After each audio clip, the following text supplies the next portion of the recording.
Hello there. Let's talk about rates, ratios, proportions, and percentages. Now, a rate is really just a fraction, and it's used to compare two quantities that aren't always of the same units. And an example of a rate could be miles per hour, and you might see it like that, or you might see miles over hours, something like that.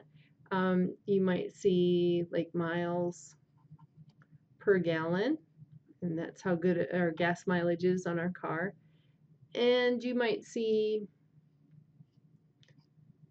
dollars per pound, and so forth. So those are several examples of rates, and they're comparing two things that aren't the same type of units.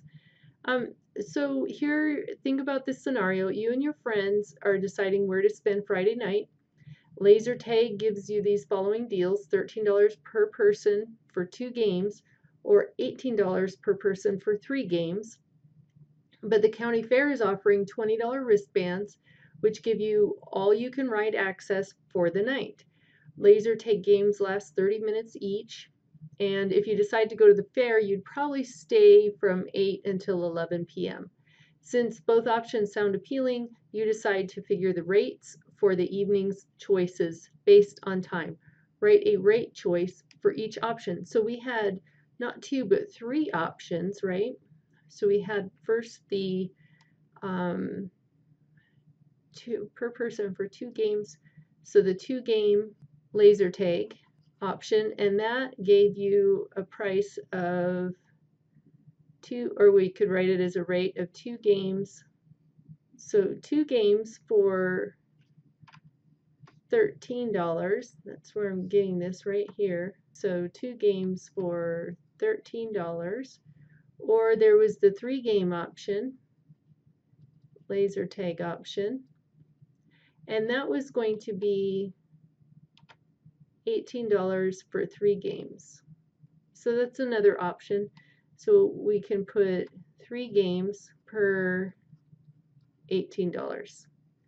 Okay, and then the last thing, okay, and then the games are 30 minutes each. The county fair has $20 wristbands, so the fair had $20 per person. And these are like wildly different games, and $20 for the whole person, so we might want to just rewrite them all in terms of the amount of time that a person would be playing the games, and possibly the time that the person would be at the fair. So we know that laser tag games are 30 minutes each, so if you do the 2 games, that's 30 plus 30, or 60, which is 60 minutes. So we could do, for this first one, I also want to put the dollars on top, I think. So we could put $13 per 60 minutes.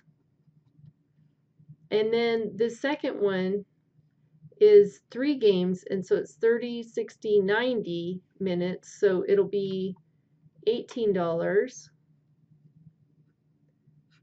for 90 minutes. And then the last thing is the fair, and that's $20 per person, but it goes from the person you figured, I guess it was you figured you would stay from 8 until 11. So 8 to 9 to 10 to 11, so 3 hours. So we have $20 per 3 hours. Okay, and right now we're not going to simplify it all, just leave them in this unsimplified form. And also notice that here we have minutes, and down here we have minutes, and down here we have hours. So we're not even using the same units on all of our rates. And that sometimes happens, and we would want to convert them to similar units so that we could compare them more directly. And we might also want to use unit rates, which we'll learn about shortly. But this gives you an idea of how you could use rates to start out thinking about different options that you have based on time, or based on money, or based on both. And in this case, if we look at these options, it looks like, just a guess, but it looks like the fair is going to be the best option. Our next example is a miles per gallon example, and we have Cindy driving 429 miles with 11.1 gallons of gas. What kind of gas mileage does her car get? Now, normally when we talk about gas mileage, we talk about it in miles per gallon, which is written right here. So if we did miles per gallon, we can put it over gallons, just like that. And that means the same thing. That division bar here in the middle is the same thing as per. So if we want to write it as a fraction, we put miles and then a division bar over gallons. So that's miles per gallon. And then when we look at the miles per gallon, we would say Cindy drove 429 miles per 11.1 gallons. And so that's her miles per gallon.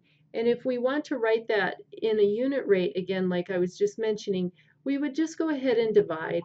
And so I'll use my calculator and do 429 divided by 11.1 equals, and I get 38.64, as long as I typed everything in correctly. And that will be miles per gallon. And you may also have seen this as 38.64 mpg. When you're buying a car, they always tell you the mpg, or the miles per gallon, that car should get. So 38.64 is pretty good, but not as good as a Prius. So there we have our answer, our miles per gallon for Cindy.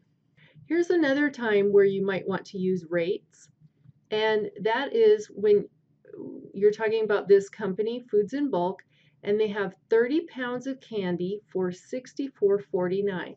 Now, 30 pounds of candy for $64.49. So we're associating two things, money and pounds of candy, and we want to know which is the correct way to write the rate, and there might be more than one. So take a look at those and see if you can decide which rates would be correct for 30 pounds of candy for $64.49. So 30 pounds of candy for $64.49, I could write that straight up the same order as you just saw it. Number 2, 30 pounds over $64.49. Or I could also write it in the opposite order. It doesn't matter which one you put on top. It's just if you simplify this and do 30 divided by 64.49, you're going to have some number of dollars. It'll be pounds per dollar. And we generally think of things like candy and so forth in terms of dollars per pound. And so this one, the number 4, would be probably a more usual representation, but neither one is incorrect, so either of those two would work. We don't want to put just the one with the price or with the number of pounds, because that doesn't tell us anything to associate those two kinds of quantities, the pounds and the dollars. So we would want to put the two in association with each other in one fraction.